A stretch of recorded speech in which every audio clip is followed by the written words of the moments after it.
I've been getting really into like new funk. Mm.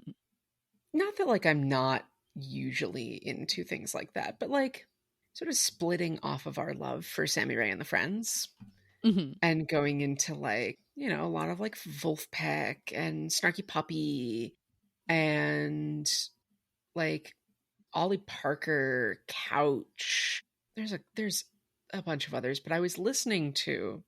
See, I call this modern. This is the problem.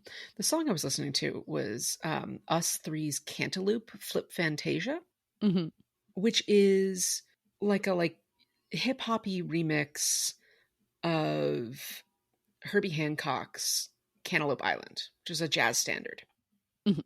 And I was calling this modern because it sort of is, but it does predate the both of us on this planet. So Oh, I by mean, multiple modern years. in architecture and design can refer to things in the fucking 40s and 50s. So all words are made up. Words are made up. But I was listening to these like jazzy, funky, sort of 90s hip hop beats, driving through the pitch black, driving on the pitch black highways of New Hampshire. Like dancing around, bopping around to keep myself awake because it's like 10:30. On more than one occasion, having to brake and or swerve to not hit an animal. That could have been the last thing that both you and a porcupine heard. That would have been terrible. I thought I was going to perforate my tires on a porcupine. And there was a deer, and I only noticed the fucking deer because of the eye shine, Oh no. the tapetum lucidum. And then I was talking with my dear roommate Tori the other day about moose. Hmm. So, listeners, I took a lovely little couple of days solo vacation up to the White Mountains in New Hampshire, which was gorgeous and wonderful, and I got some good hiking in. And I am wildly the fuck out of shape for anything where there's an incline. What the fuck? Any hiking that I do around here is on flat ground. But I had a lot of fun. It was really good to do. I want to do a lot more of that. New Hampshire drivers are insane. Mm. Like, they will just tailgate you at 75 miles an hour, which is, by the way, the speed limit. And it's like, guys, I know you want me to be going faster. And I will, around my home city, perhaps make some unsafe driving decisions with regard to speed. Hmm. Unsafe for myself on occasion. But also I know these roads, like and also they're fairly straight. Like it's a lot of like straight in one direction. And there's multiple lanes. Hmm. Right? So there's a lot of room to move around if all of a sudden something comes out of nowhere. Yeah. When you're on a one lane highway, weaving between mountains, and also we passed the moose crossing sign a mile back. No, I'm not going faster than this. Yeah, I think that's reasonable. Because I was talking with my dear roommate, Tori, about moose. And they were saying they had a friend years ago who had visited like their pastor or something for dinner, and their pastor was in, rural Maine somewhere. And as they were leaving, they were like, "Oh, watch for moose." And the people who were from, the city were like, "Oh, haha, that's funny." And the pastor was like, "No, watch for moose." Because, we think they're kind of dumb looking. They are Pleistocene megafauna that were too fucking stubborn to die with the rest of the Pleistocene megafauna. I mean, haven't we all seen the episode of Mythbusters where they make a life-size moose model and crash cars into it? Yeah, I think the myth was like, is it better to speed up right before you hit the moose or brake right before you hit the moose? And I believe the result of the myth was don't hit the moose. Yeah. If you can at all help it, don't hit the moose. Yeah, you will die. And the moose, honestly, probably won't. Which is terrifying. The other thing about moose is they don't have that eye shine that alerted me to the deer. Mm. Like, they are the largest member of the deer family. Moose don't have tapetum lucidum. They don't have eye shine. Their eyes will not reflect in the dark. They are just a large, darker shape in the dark. Which you as a goth, thankfully, can differentiate the shades of black, but the average bear probably is not able to do that. I think the average bear in New Hampshire avoids the moose too, to be honest with you. I think that's fair. There was a monster fucker book that I recently read that was between a goth girl and a shadow creature. And the shadow creature is invisible to most people, but because she's so goth, her powers of being able to distinguish shades of black allow her to see this transdimensional creature in the shadows. And it's beautiful. I adore the monster fucker books that you read. They are creative. Some of them less so than you would expect. There was one that had a snake man with 2 dicks, and it was boring. I feel like you have to work hard to make that boring. Not even good or bad, just not interesting. The premise alone should be interesting, and yet. It's like the Katie Robert monster fucker one with the dragon that had the 2 dicks. Mm-hmm. And people were like, you didn't even add double penetration to this book? And Katie Robert was like, hang on, wait for a future book. I'm sorry. They did address that in the Octopus Man book. So, but then that book, like half of it is about getting a magic abortion, even though birth control pendants were introduced in the first book. The plot inconsistencies in these monster fucker novels. I have some things to say to you, Katie Robert, and what I'll say to you is here's $10 a month because I support your Patreon. That is the only Patreon that I am subscribed to. So, obviously I'm very harshly critical. I love that for you, and for Thank Katie you. Robert, because we both read everything she puts out. God damn. Yeah. There is a lot of putting out in those books too. Hey, but someday we'll do a bonus episode. If we ever have our own Patreon, we'll do a bonus After Dark podcast series. Dark Olympus. After Dark Olympus. I just had a vision in my mind of, because this was inspired by something that I saw on Tumblr, but those experts react to whatever scenes in movies.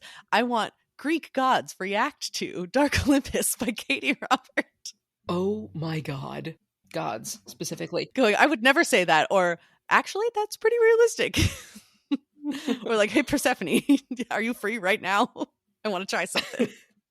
Oh my god. No, I don't know. I feel like I had other banter. A really wonderful trip, and I want to go back to the mountains. And I sat on top of Mount Willard, and I just sat there for an hour looking out at Crawford Notch, which it's not like a terribly tall mountain, but the view was just so fucking pretty. Mm-hmm. And it had rained that morning, so everything was so green. Ooh. No, it was very, very fun.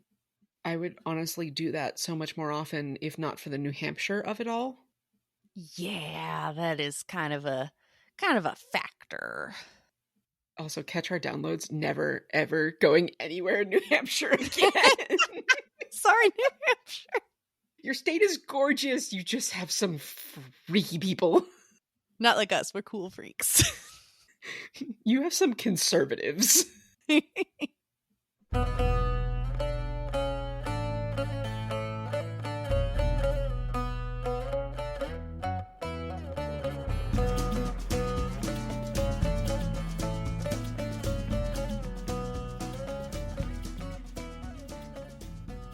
Hello, everyone, and welcome back to another episode of The Fandom Apprentice. My name is Rin. I'm one of your hosts. I am a lifelong nerd. I grew up with all sorts of fantasy and sci-fi being read to me by my father, and have continued following various fantasy and sci-fi franchises throughout my entire life, and preferably finding kind of funky, slightly obscure bits of fantasy and sci-fi media, and sometimes not so obscure sci-fi media or fantasy media and sharing that with my good friends, including... Hello, I'm Sam. I'm the other one. We are working on the Murderbot Diaries by Martha Wells this season, and this is another piece of media that you have introduced me to, but that I have already read. So we are going back for, I don't even know how many times I've read this book. This might be a fifth go round for me, and I will never ever get tired of them. No, it's these are really, really good, and I've really enjoyed watching them like blow up in the public consciousness in the last couple of years. Mm-hmm. Because like when I started reading them in like 2019, 2020, like, yeah, the first couple had won various awards, but I felt like there wasn't like an online community around them. Yeah. Whereas now, like, between the books and the show, like, you can find more Murderbot content, More fan art to look at. I love the tasty fan art. which is really lovely. And as we are one of the bits of the Murderbot community, do we want to get into what we're doing today? Yes, we are talking about Exit Strategy, which is the fourth novella in the series. This, I think, might also be my favorite of the novellas. I mean, we'll see if later on I change my mind, but this one has all the hits. And I have, as we have in previous episodes, prepared a short summary, unless you have anything to preface that. I didn't so much prepare a short summary as I ended up with like a bunch of highlights at various points. Oh, same. I don't even know. Let's see how There many. is. I have 30. 79 highlights for this book. Oh, wow. Okay, I have 30. So I win. You do win. There is, much like the last one, a lot that happens in this honestly very short little book. Mm-hmm. We start off with Murderbot. It's the continuation of the story that's taken place over the previous 3 books. We start off with Murderbot returning to Havratton Station to eventually return to Mensa, or to get the evidence it has collected on Grey Chris's various nefarious goals, I guess, and past experiences, and somehow deliver that to Mensa. Mm-hmm. But it opens up with, when I got back to Havratton Station, a bunch of humans tried to kill me. Considering how much I'd been thinking about killing a bunch of humans, it was only fair. Yeah, you can tell that the vibes are very much off. So it sneaks off its transport, finds a disguise, which is a good call because we have new bad guys. We have a company called Palisade. We'll get more into them later, who are hunting down Murderbot. We find out that Dr. Mensa is missing, almost certainly kidnapped. And the optics in the news feeds are that Murderbot was her spy who she sent to go fuck Grey Chris over, which is kind of true.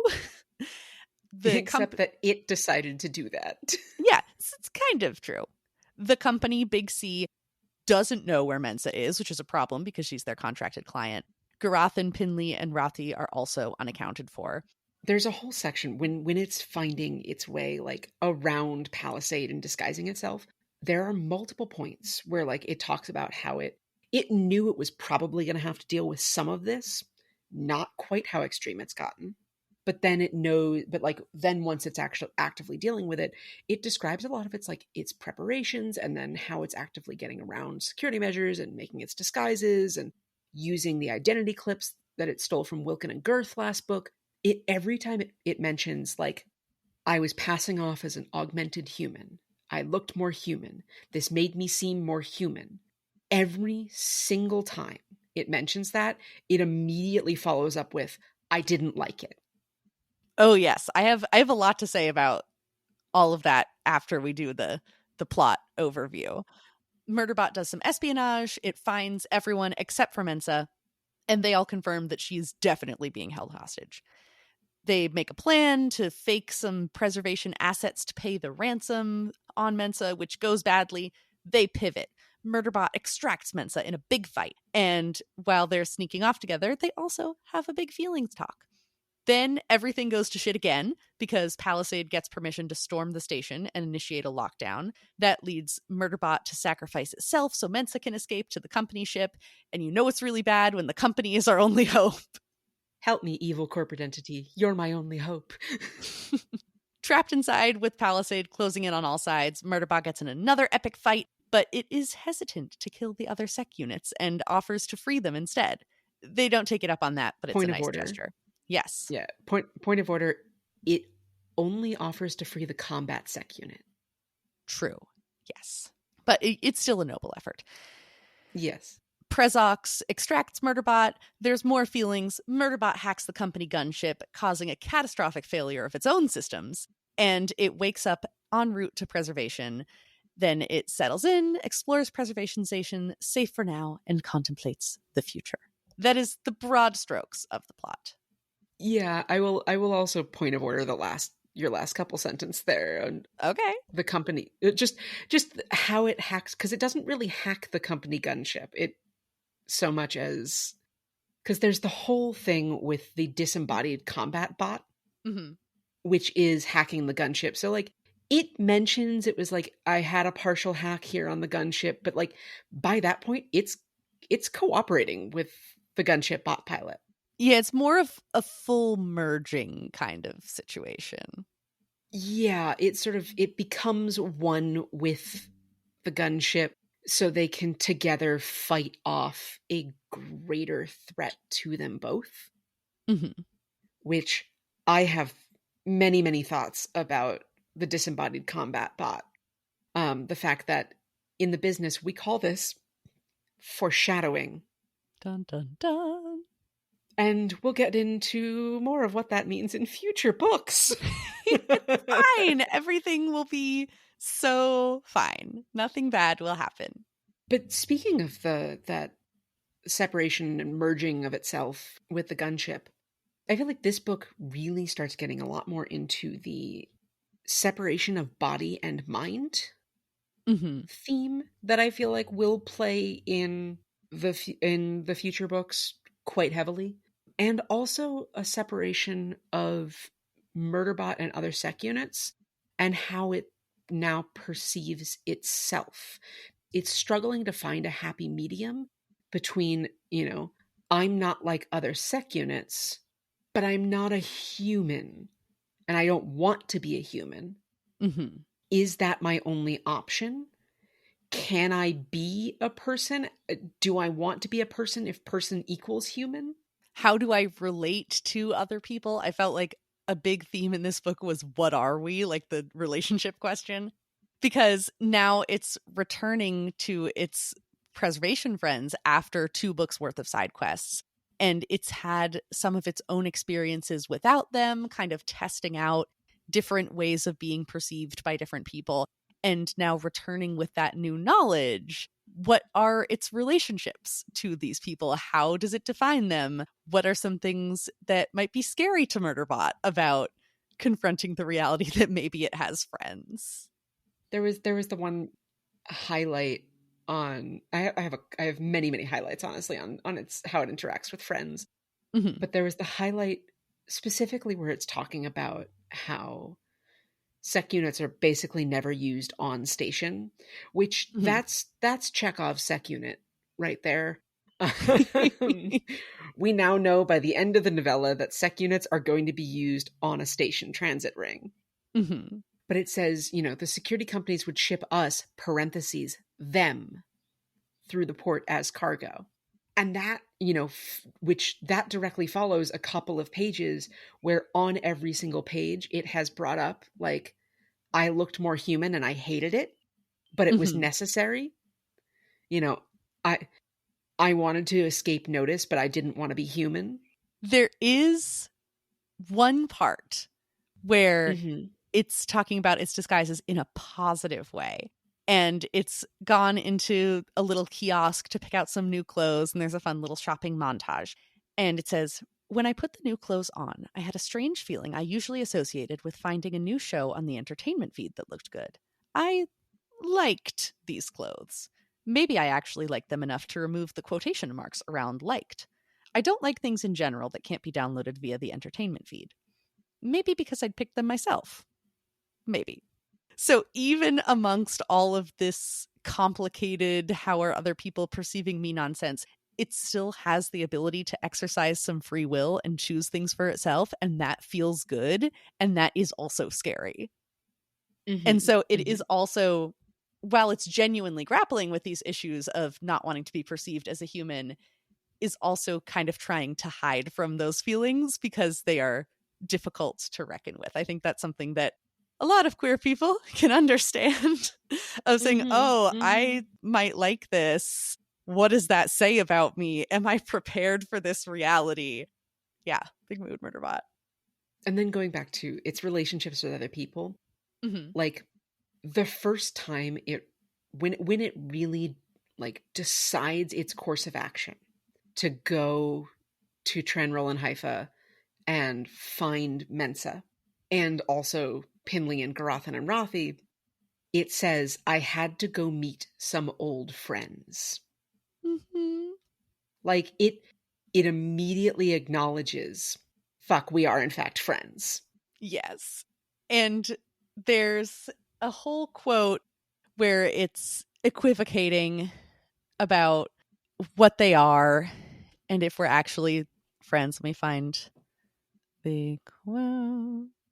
And it says, I know I could have contacted them by now, either by establishing a secure connection on their feeds or just walking up and saying hi. I just wasn't sure. Okay, I was scared or nervous, scared. Were they my sort of human friends, my clients, my ex-owners, though legally that was only Dr. Mensa? Were they going to see me and yell for help, alert security? It's asking itself these questions when really it knows the answer. It also references having hundreds of hours of stored footage of all of the various PresAux people and saying, Rothi looked worried, and I could tell because I played back the footage that I saved of him, and he's making a different face than he had in the past. And Murderbot has said many, many times in narration throughout these books that it dumps anything from storage that it doesn't care about. It has dumped arguably very important software that could be useful in life-threatening situations because it wants to make more room for media. So hundreds of hours of surveillance footage of these random people, it would not have saved if it wasn't sentimental, if it didn't find that comforting. And that also answers the question for us if there was any doubt about how Murderbot feels. Well, and we also know Murderbot is a sarcastic asshole. Mm-hmm. And there's a moment when it meets with Pinley fairly early on where, you know, it's talking about how Pinley had always been the tough one. You know, it likes Pinley. It thinks Pinley is logical and works together well. And then it goes, it's talking to Pinley about like, you know, here's your problem. Here's how I can help. But if you don't let me help, you know, you're on your own. Or you're on your own with Rothi and Garathan, which may be worse. She grimaced. I forgot what an asshole you are. Well, yeah. I said, I need intel to make a plan. And later on, when it's having a big feelings talk with Mensa, which we can talk about separately, it comes to the conclusion that, oh, I wasn't afraid that these people weren't my friends. I was afraid that they are my friends and what that means for me. That they have the ability to influence me and I maybe have obligations to them as a friend. Yeah, there's that piece of it. And then I think the other piece, the really complicated piece of its relationship with Mensa, is the fact that Mensa legally owns it. Mm-hmm. And so, you know, while it clearly cares incredibly deeply about her, that's a sticking point. And, you know, in their big feelings talk, which we'll get to in a few minutes, Mensa's like, well, I don't like see you as a piece of furniture. You're not out of possession. You're not an object. But it has a lot of anxiety with, again, yeah, being forced to do things, you know, against either its will. And I think, you know, it's relating this, you know, the obligations and fear that it has for its friends a little bit to its its former governor module and its former contracts. Because in that case, it was also forced to do things. And I think it's struggling to define feeling like it has to because it likes these people and feeling like it has to because it doesn't have a choice. Yeah, and even with Mensa doing her best to communicate to Murderbot that, we're in a shitty situation. I am doing everything I can under preservation law to protect you, but yes, I do still legally own you. Even though she doesn't see it as property, legally it still is. And there is still that potential that if she wanted to abuse that power, she could. So Murderbot acknowledges that she's doing her best and, appreciates that, but still it's not completely free. And I think that that's a very valid concern for it to have, no matter how good PresAux's intentions are. We've seen that they can't make choices for Murderbot. Even doing their best with their best intentions, that's not a replacement for freedom. No, and Murderbot, as soon as it feels like it's having a choice made for it, it will shut down. Mm-hmm. Like, I mean, we saw that at the end of the first book is PresAux came on kind of strong and was like, hey, we've freed you. Now you can come to PresAux with us. And it went, oh, fuck no, and skedaddled. Mm-hmm. Like thinking that it might want to go to preservation, but like it did not want to have that choice made for it. Yeah, there's something where it's talking to Pinley and Pinley's upset because it left without saying anything. And then it says, well, Mensa could say I could learn to do whatever I wanted. I learned to leave, which is true and ice cold and heartbreaking. And also a really interesting reclamation of power because it had not been allowed to leave. It had not been allowed to be more than 100 meters away from its clients up to then. And so, them telling it, hey, you have free will to come with us. Its immediate response being, do I have free will or do I have free will with you? Mm-hmm. Where are the limits of that free will? And I think also in that same conversation with Pinley, it's saying, you're questioning my loyalty, you're questioning what I'm doing here. Either I am working for someone and I'm executing someone else's agenda, or I work for myself. And are you going to believe me when I say that I am making my own free choices? And then Pinley says something about, well, what if you hired yourself to do? And Murderbot goes, oh, I like that. I hired myself to do something. That's awesome. That's cool. Okay, Pinley, we're friends. Well, and then, it's having this whole conversation with Rothi and Garathan and Pinley. And I did just think of a ship name for Garathan and Rothi. Not that there's any indications of this in the book, but Garathi is just too good. That is very cute. I like that. And Garathan makes some overtures towards friendship in this book. It asks what Murderbot has been up to this whole time, doing a kind of awkward, hey, bud, how's it going? And Murderbot actually responds to that positively, and it makes Garathan a little video. It makes a little YouTube documentary and sends it over to him. And I don't remember what Murderbot titled that video. Murderbot impersonates an augmented human security consultant. Yeah. And then Garathan sits and patiently watches the whole thing. And we are seeing him soften a little bit, which is very fun. And then Rothi is just, of course, himself, unchanged, perfect. I love him so much. He's fucking delightful. That's a golden retriever of a man. One of the other pieces that I love in this is you can see the PresAux team working to get over their prejudices and like previous assumptions and also their like fear and hesitation. Mm-hmm. In that initial conversation with Pinley, and then there's a conversation with Rothi and Garathan after that, where it's sort of where Murderbot is making its case to them. Mm-hmm. Their response is like, are you sure you can do this? Garathan, you feel you're qualified to make that call? And Murderbot says, I'm the security expert. You're the humans who walk in the wrong place and get attacked by angry fauna. I have extracted living clients from situations that were less than 9% survivable. I'm more than qualified to make that call. To which you can see all of them in the next 3 lines. Garothan sat back slowly. And then Murderbot's like, I'm going to leave until you make your decision. And Pinley goes, nope, we've made it. We need your help. Looks at Rothy and goes, right? Mm-hmm. And Rothy's like, yep. And then Garothan goes, we're agreed. They have all in that moment gone, oh, nope, it's here to help. Yeah. The argument it makes there, like, that's the argument when you're like, no, we're done fucking around. Let me do my fucking job. Mm-hmm. And it is still impacted by this conversation because the line immediately after that scene is, I wasn't sulking or hiding. The lobby was a better strategic position. It had this confrontation, but it didn't like it. Yeah, because it immediately walks out.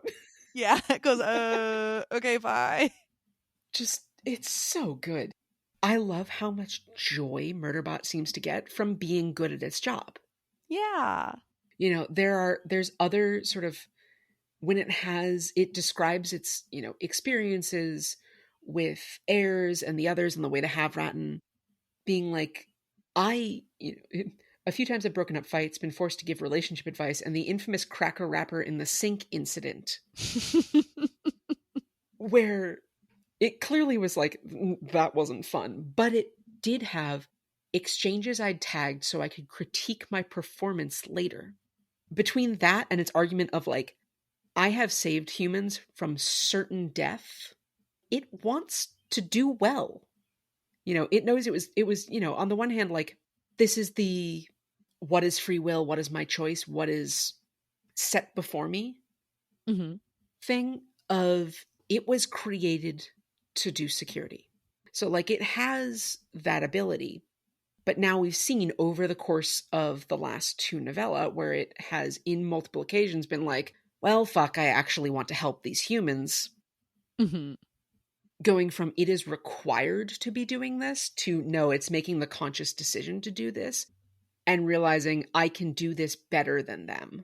And it can do its job better because of its free will. There's a lot of examples, Right. especially in this book, where because it's a rogue unit, because it's hacked its governor module, it has skills, it has knowledge of the world, it can approach problems creatively in a way that other sec units and inferior human security just can't. And it just loves being better at things than other people. I love the little piece of, I pressed my ear to the door and up my hearing and managed to pick up Surratt saying, I don't have time to teach you the facts of corporate relations. That gave me his relative position. Then I hit the door release. As the door slid open, Surratt started to turn towards me. I crossed the room, grabbed his wrist and forced it down and sent a targeted pulse through my arm to fry the power cell of his tiny, cute little gun. Amazing. Then I used my other forearm to pin his throat to the wall. This all happened really fast. It's sort of relevant to the hypercompetence and it being sarcastic. I love that it refers to systems it takes over as its best friend. Saying something about how it could concentrate on my ongoing relationship with Hotel Sexus and my new best friend, Mobsis. Or in the last book, when it takes over a bunch of drones and goes, I had 30 new drone friends. Because on a certain level, it does feel genuine affection for other systems, but also it just likes to go, we're friends now. No, and early on when it leaves, it, you know, by ship, you were there when it counted. Mm-hmm. Like, that's just cute. Yeah. I feel like the next thing that I have is the emotional conversation with Mensa as they're fleeing for their lives. Yes, that's what I wanted to talk about next too. Yes, please. Okay, fuck yeah. So Murderbot manages to extract Mensa, having sent the PresAux group to get away. And it choked out the first Grey Chris operative sent to negotiate / deal with the PresAux people. And then it takes out, straight up kills a sec unit that is escorting Mensa, and then either kills or takes out like 6 other human guards Mm-hmm. with her. it does mention it pressed down on one of the people's carotids until she passed out. And then I had to think about, was it doing the same thing? Like, my brain went, okay, this is a really interesting descriptor, considering the description of Surratt was choking out Surratt until he passed out. Mm-hmm. Was it using the same technique? Depriving the brain of oxygen is, by and large, a really bad idea. There are ways to do it safely in well-negotiated scenarios, because Murderbot doesn't give a fuck about the well-being of the people it's choking out. So I was interested that it chose the blood flow method on the one human security consultant, and potentially the same or some other method on the other one. But it defaulted regardless into both of those are theoretically non-lethal. Mm-hmm. And it makes a point of saying that with the first one of like, I didn't want to kill him. And I wonder how much of that also is not wanting to further traumatize Mensa, because as they're walking away and the conversation is starting, it says, I asked, are you all right? What if they'd tortured her? Everything in my emergency med/psych assistance module involved accessing a med system so it could tell me what to do. My company supplied education modules were crap, I may have mentioned. And we take this and contrast it to way back in the beginning of book 1, where it's taking Valescu back to the shuttle, or to I think it's to the hopper. Regardless, taking them back somewhere and pulling lines from Sanctuary Moon, not even realizing that it's doing it, making small talk, and that's our first inkling that there's free will happening here. Going from that to intentionally, consciously asking a human, are you okay? How are you doing? Because it cares. It's not faking anything. It's not pulling media from somewhere else. This is genuinely direct from the heart. I don't think that it wants Mensa to see more violence than absolutely necessary. This is probably true. And a lot of violence is absolutely necessary, unfortunately. Well, and we are going to get more into that in the next book, and we may have to do a side bit on the short story that comes in between these two. So it is, walking with Mensa to its extraction point as much as it could be, and discussing like, sorry, that was me at Milu. Mm-hmm. I decided to go there. I have the evidence. I sent it to your home on preservation. And she's like, you basically, she asked this one question. The Great Chris executives who questioned me about this said you destroyed some combat bots. 3. She took a sharp breath. Good. That's a scared mom. Oh, yeah. Is what that is. That is a, you did something incredibly dangerous, didn't you? And you're telling me this after the fact. Okay, I'm going to not freak out about this. Well done. But you know what it does to help her not freak out? Mm. Can I read the quote? Okay, yes. Okay. So as it is trying to comfort Mensa, it is then pulling on its media knowledge and going, oh shit, oh fuck, how do humans comfort each other? Ugh, what am I going to do? Okay. You can hug me if you need to. She started to laugh, then her face did something complicated and she hugged me. I upped the temperature in my chest and told myself it was like first aid. Except it wasn't entirely awful. It was like when Tapan had slept next to me in the room at the hostel, or when Abena had leaned on me after I saved her. Strange, but not as horrific as I would have thought. It hugs Mensa. It tells Mensa that she can hug it.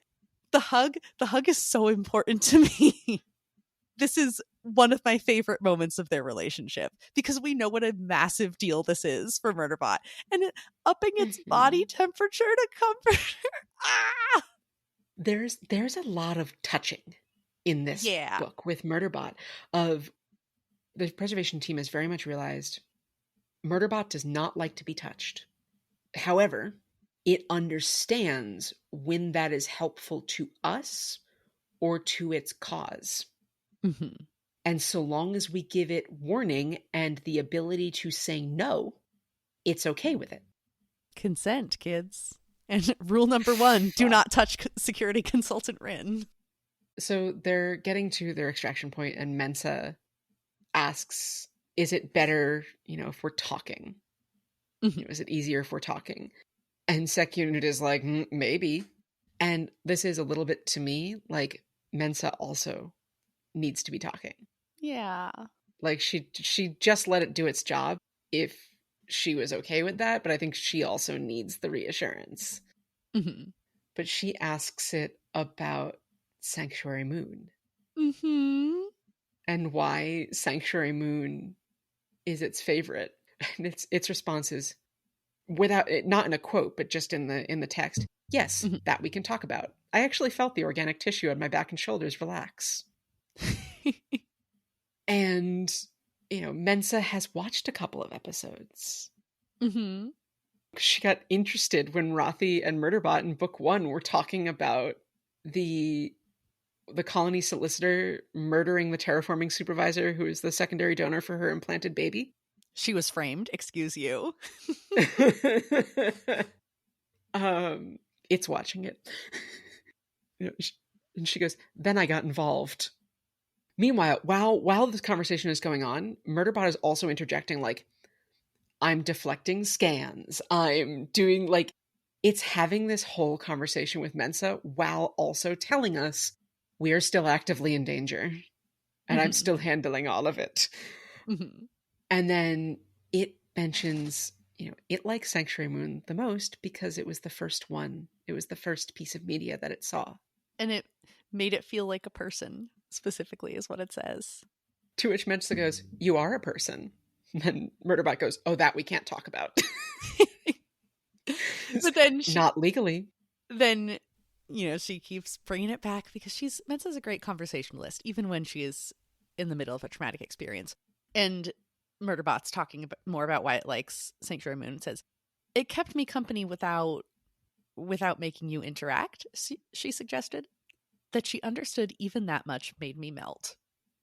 It made Murderbot melt. That's so... And I think that's actually the second time in this series that it's used the word melt to describe an emotional reaction. And that's just so sweet. It really loves Mensa. It's really, really cute. It's really wonderful. But this is about, because this is where everything goes to shit, basically. And 3 sec units and a bunch of armed station security show up on the transit ring, and it starts to try and avoid and invade and manages to get Mensa through a security gate away and stays behind, does the self-sacrificing of, we got this open, you go first, I'll be right behind you, and then shoves her through and shuts the security gate behind it. And with an added layer of tragedy, dramatic irony, it does this by appealing to the company, by pretending that it's still company property, sending the correct signals and saying, I have a client who is in danger, please help. And so not only is it sacrificing itself, it's also putting itself in the incredible uncomfortable position of pretending that it belongs to the company again, all to save Mensa. Mm-hmm. And then, of course, we have our sec units on the station. Mm-hmm. And it has a whole battle, not so much, there's a battle where, like, it does, shoot things, but there's also, like, it's been hacking the hauler bots around the transit ring and the drones. And so it's using all of that to distract and deflect and cause problems while it takes out the other security units until it realizes one of them is causing more problems than a sec unit should. And this is where we start to, like, we've heard mention of combat sec units before, but I feel like this is where we really get a distinction between them. Mm-hmm. Right? Sec units are designed to kill things just in their general conformation, but more so they're designed to prevent death, to protect, to do security. Combat sec units are what happens when you take sec unit and give it just more power to kill. Mm-hmm. That's their whole function. They don't seem to, from, what they're allowed to do, and what they are, how this combat sec unit talks to Murderbot, along with how the combat bots talked to Murderbot last time, it feels like the combat sec unit is much more focused on just murder and death. Yeah. Because Like it can leverage all that organic material that sec units have. It is what Murderbot could be if it was evil. I mean, yeah, that is murder, because Murderbot has free will. It's a level up from normal sec units, which means it's on basically a level with the combat sec unit, who has extra powers and no scruples. Mm-hmm. And, the combat sec unit is the only thing that makes Murderbot leave. Yeah. Because it's like, it was expecting to go out in a blaze of glory and like save Mensa and everything would be fine. But it was like, no, I can't do that with a combat sec unit here. Like, fuck no. Nope. Yeah, and some of that blaze of glory situation is also tied to its whole not wanting to confront the reality of its situation. And there's a lot of internal monologue saying, I didn't want to get ripped to pieces exactly, but I also don't know why I wasn't quicker to respond to my friend's attempts to rescue me, but I definitely didn't want to die. It's having a very complicated time saying, I want to kill everything. I want to defend my clients. I also am scared about facing my life outside of this moment. There's a lot of layers of feelings happening in the combat here, which, as a person who has many times said that I zone out during combat scenes in everything, this keeps me engaged, which is saying something. Mm-hmm, mm-hmm. I remember you having that conversation with me when you were first reading this, of being like, I didn't zone out that whole time. I was paying attention to the whole thing. And it manages to make it engaging. Yeah. So they head back to the ship, or they head back to the shuttle. They all get on the shuttle. And as they're going away, Palisade launches a ship after them. And Murderbot goes, well, fuck, and contacts the gunship. Mm-hmm. I love the just system, acknowledge, active, hazardous retrieval in progress, bonded clients, go, go, go, go, go, go, go. It's like, technical, motherfucker move. Go, go, go, go, go, go, go. The reply was received. I love seeing how bots and sec units talk to each other. Because obviously a lot of it happens in code packets that are not readable to us as humans. But even just getting a little bit of indication of what their communication is like is fun. It is. But they have an argument with the company crew of the gunship, because the crew does not want to let Murderbot come on board. Mm-hmm. They're like, that is a danger. That is a weapon. To which, is this where Pinley? No, is that Pinley does do some stuff here. Pinley does do some stuff. I'm trying to remember. This isn't the point where she touches Murderbot. Tells Murderbot, "I'm going to touch earlier. You. Don't freak out." Yeah, that's yeah. Way early, yeah. Yeah, this is a person, an angry person. That's that's the early Grey Chris operative thing. But eventually, they get onto the gunship. You can tell at this point, Pinley and Mensa in particular are so fucking done with the company. Like both, Garothan's a systems analyst, so like he's okay with certain types of like hacking and systems stuff. Rothy's just so out of his fucking depth. Yeah. I kind of don't know why they brought him.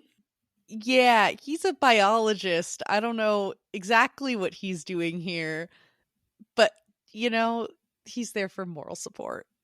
Listen, I'm a biologist, and can I be good in a crisis? Sure. Do I want this to be my crisis? No. There was something earlier about how they were all traveling light and didn't have to go back to their rooms. The only things that they're carrying with them were a few hygiene items, Pinley's medication, Garothan's specialized toolkit, and Rothy's lucky spare interface. So all absolutely essential things, and then Rothy's emotional support iPad. I love him so much. I also loved in that quote that random line about Pinley's medication. Pinley has some kind of condition that requires medication that she cannot be separated from. And that's not Yep. really ever expanded on, but is just Yep. sort of casually dropped in there. And I think that that's really cool. I agree. There's a whole conversation where Pinley refers to the gunship as a flying vending machine. It's everything I hate about the corporates wrapped up in one heavily armed package. And Murderbot goes, you could say that about me too. But this is when the gunship gets hacked by something else. And the various augmented humans on the crew are incapacitated by some sort of code. And Murderbot realizes that this isn't like a code bundle. This isn't some sort of computer code. This is a bot without a body. This is just an intelligence that is itself a physical being, which this is really, really interesting. So we've seen Murderbot leave its body. We've seen Art ride along and move through Murderbot out of its body into, other bot-piloted transports and such. But this is the first time that we've seen a bot that does not have a body at all. Yeah. And, Murderbot refers to it as a disembodied combat bot. But then the bot pilot of the gunship asks if Attacker, who's what they label the bot as, was a construct created from human neural tissue rather than a bot, and indicated points in the analysis that would confirm that theory. Which, that is really, really interesting. So somewhere there is a physical creation, but it has been able to completely separate from that to now just be code. Because you can't transmit neurons into a computer. You can transmit information from neurons into a computer. But that allows Murderbot to figure out a way to trick it into going, because it seems to travel through the system rather than like be everywhere at once. So it tricks it and Gunship trick Attacker into going into the shuttle's system, where Attacker thinks that Murderbot has stored the evidence from Milu. And then before Attacker can get off of the shuttle system and back into Gunship's systems, they jettison the shuttle. And so it's completely disconnected, and then they blow it up. So then I do have the question of, does that kill, like completely kill Attacker? Is there now just a defunct bunch of neural tissue lying around somewhere that Attacker was originally created from? Or will Palisade like reload the last save into this neural tissue and still have their combat bot that can move about at will? Just an interesting piece of... Also interesting to learn about other intelligences created with human neural tissue. Yeah, I had a connection to, way back in the beginning of the book, one of the series that Murderbot is watching is an old fictionalized documentary. And it's saying, well, what the fuck is a fictionalized documentary? What am I watching? But it's talking about these basically prototype versions of sec units from the past. They didn't use cloned human parts, but actual human parts from humans who had catastrophic injuries or illnesses and had decided to have their parts used for what they called augmented rovers. Some of the humans in the primary storyline had actually known one of the ARs when it was a human, and they were all still friends. And that is somehow more horrific to me. That's very ancillary justice, corpse soldier, terrifying butchery of humans and machines.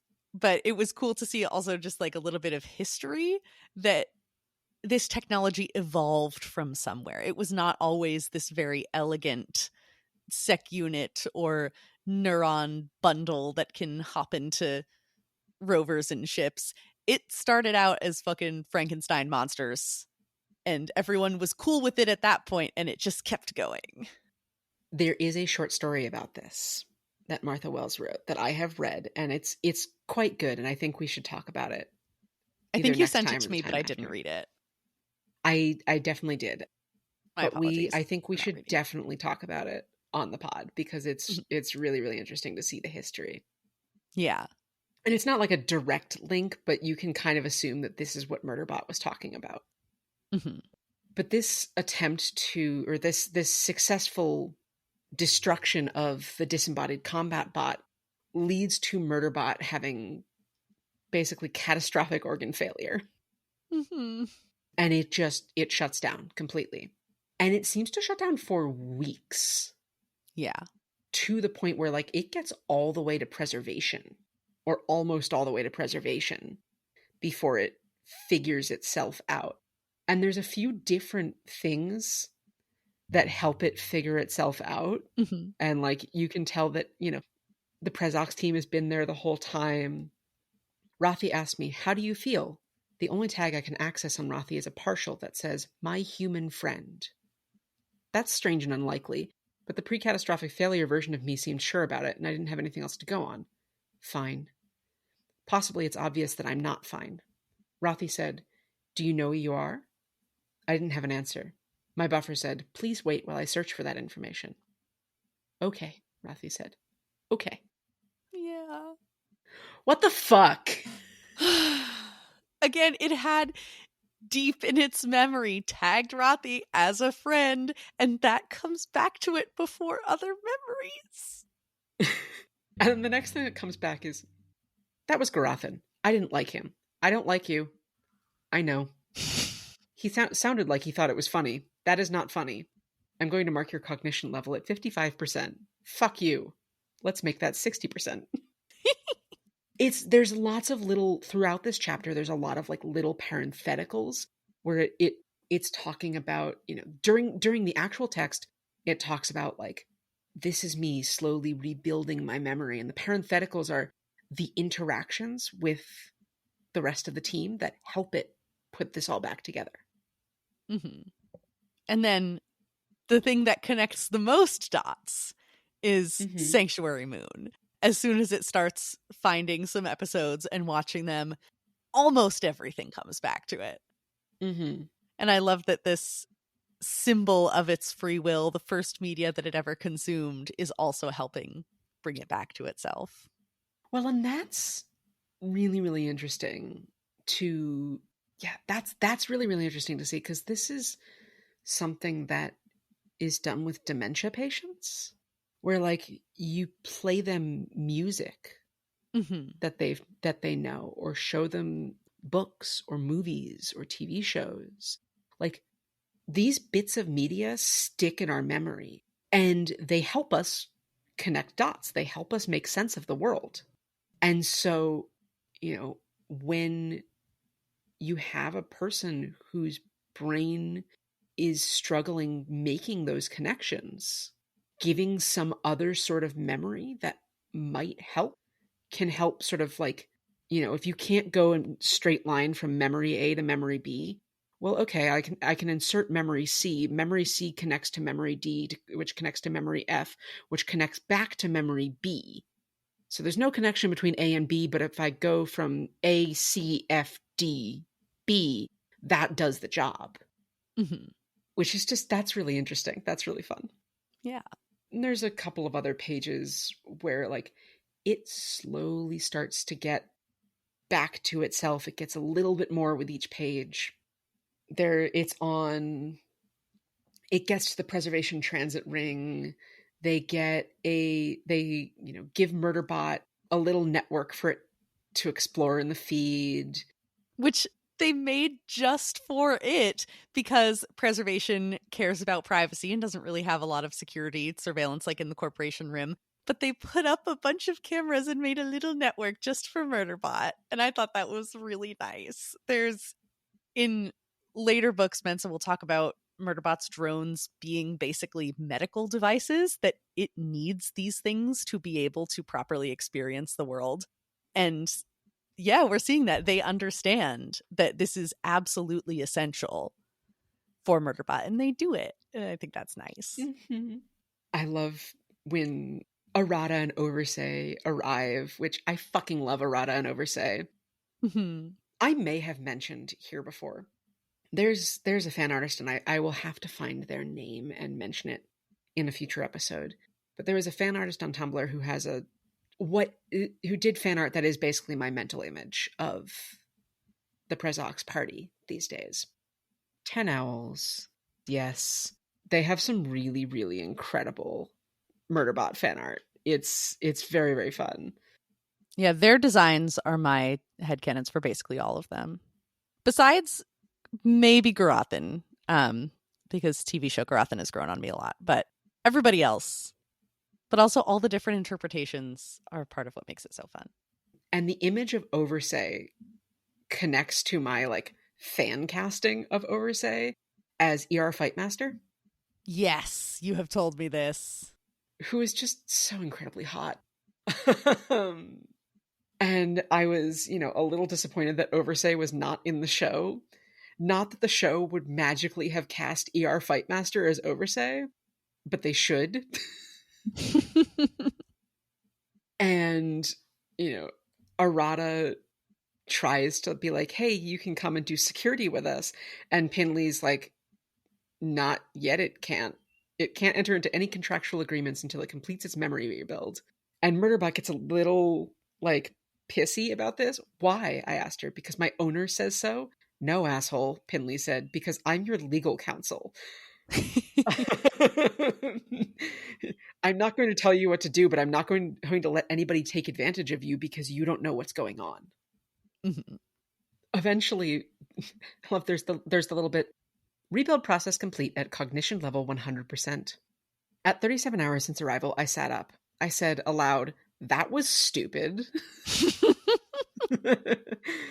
Note to self, never ever jump into a gunship with a bot pilot and fight off a construct attacker code again. You almost deleted yourself, Murderbot. It'll never make that mistake again. Oh, no. Certainly not.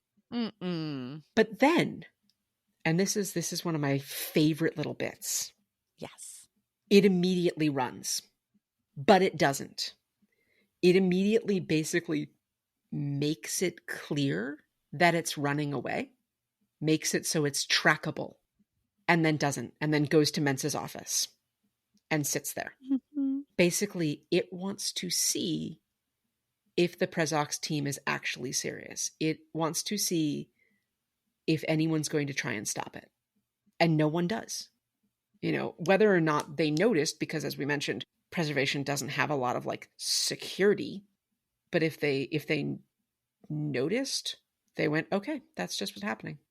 And then we meet one of Mensa's kids. Yes. Oh my God. Mensa's small human. Small human. Now, I don't think we get a name for this small human. So I don't know which small human it is. No, we do not. And I don't think it's the one we meet later, because the one we meet later is 17 or 18. Yeah, this small human I imagine as being 8 max. Although, as we know, Murderbot, not the best judge of ages. Hello, I said. I'm your mother's pet security consultant. She nodded. I know. She said if I asked you your name, you probably wouldn't tell me. She's right. We stared at each other for 10 seconds. Then she decided I was serious. She added, she also said you saved her from a bunch of corporate goons. I love this kid. So you're a sec unit. Is that weird? Mm-hmm. It was a complicated question with a simple answer. Yes.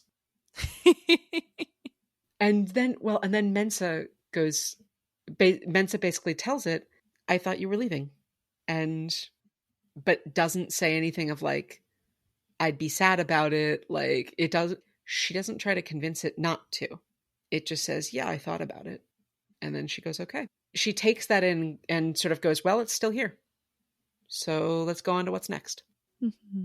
It's so wonderful. We've learned a little bit more about preservation in this chapter, and we close out the book with, because there's a 2-page discussion where they're sort of figuring out whether Murderbot wants to do security, whether or not Murderbot should work with Bardwaj on a documentary Bardwaj wants to make about constructs. Mm-hmm. whether Murderbot just wants to watch media. And Mensa says, there's no rush about any of this. I just want you to know you already have options here, and I expect you'll have more offers for your services or advice as security consultant, and that you have friends here you can discuss things with, whatever you decide to do or wherever you decide to go. I had options, and I didn't have to decide right away, which was good because I still didn't know what I wanted, but maybe I had a place to be while I figured that out. Bet you didn't expect to get your heart warmed in a series called The Murderbot Diaries, did you? I expected to up my core temperature to to administer assist emotional in the trauma recovery protocol. I'm excited for our next read to spend more time on preservation. Yes. Because I like preservation. It's fun. Anything else we want to discuss on exit strategy? Yes.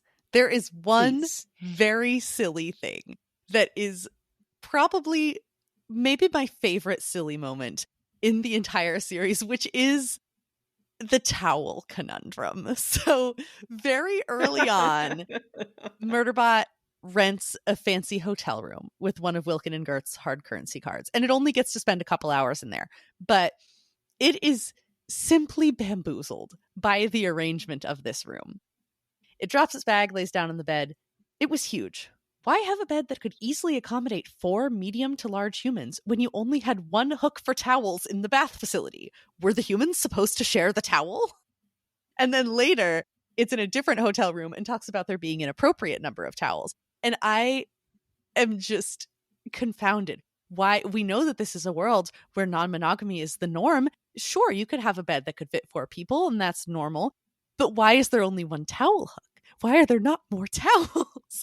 This is never explained or addressed, but it is extremely funny and I love it. I have an answer. Tell me the answer, please. Because it is well known that you are expected to have your own goddamn towel when traveling through the galaxy. So true. Take away my nerd card. You cannot... Listen. You gotta have space for all of these people to sass each other.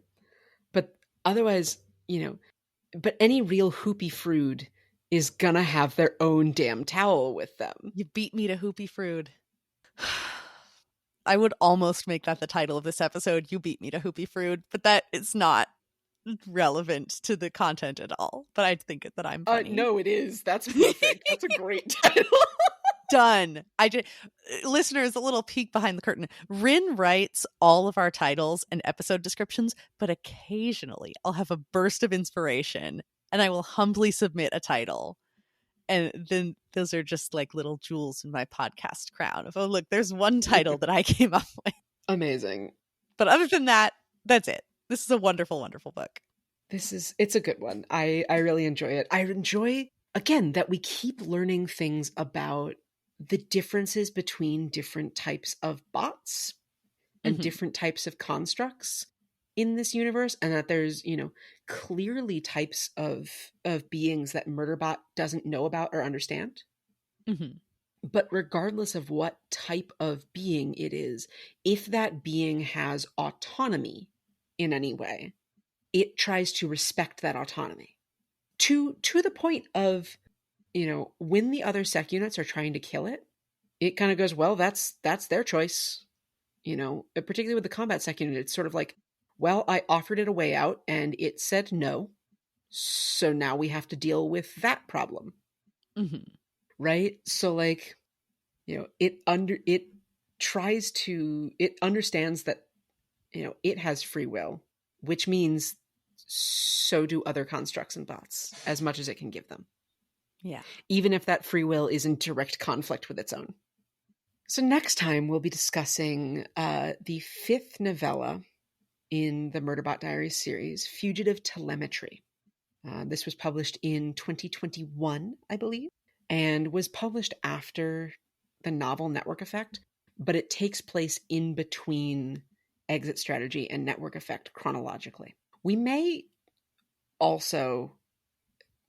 to figure out a time to discuss some short stories. Maybe we'll do a little bonus episode, like a short thing where we discuss the like way far prequel with the augmented rovers, and there's a short story with Mensa as the main character that takes place in this time frame too. Mm-hmm. So we will have to find a time to discuss those, and we will pick up next time with Fugitive Telemetry. So until then, thank you so much for joining us. You can follow our podcast wherever you get your podcasts. Leave us a review, 5 stars, please, if you like us, if you like what you're hearing. Leave us a written review or a comment if the podcast platform you're listening on allows that sort of thing. Follow us on our social media at FanAppPod on whatever social media websites we're on. That is primarily Instagram and Tumblr these days, but give us a follow other places too. Why not? You can send us an email at thefandomapprentice@gmail.com, and keep good track of your towel until we next get together. And most importantly, don't panic. See you next time. The Fandom Apprentice is produced and edited by Rin and Sam. Our music is composed and performed by James. You can find more of his work on Spotify and Bandcamp under Beiruz, Baeruz. Our art is by Casey Turgeon. You can find more of her work at KCT Designs on Instagram. The content discussed is the property of the original copyright holders and is used here under fair use.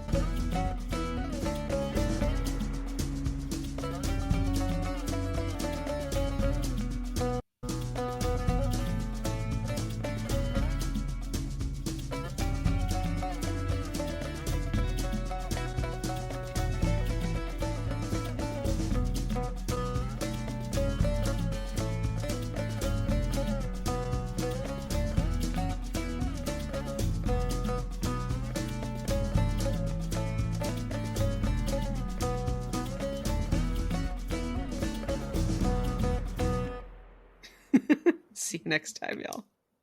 Just make Hitchhiker's Guide references and do not mention it's Hitchhiker's Guide the whole time. Listen, if the people don't know, then that's on them.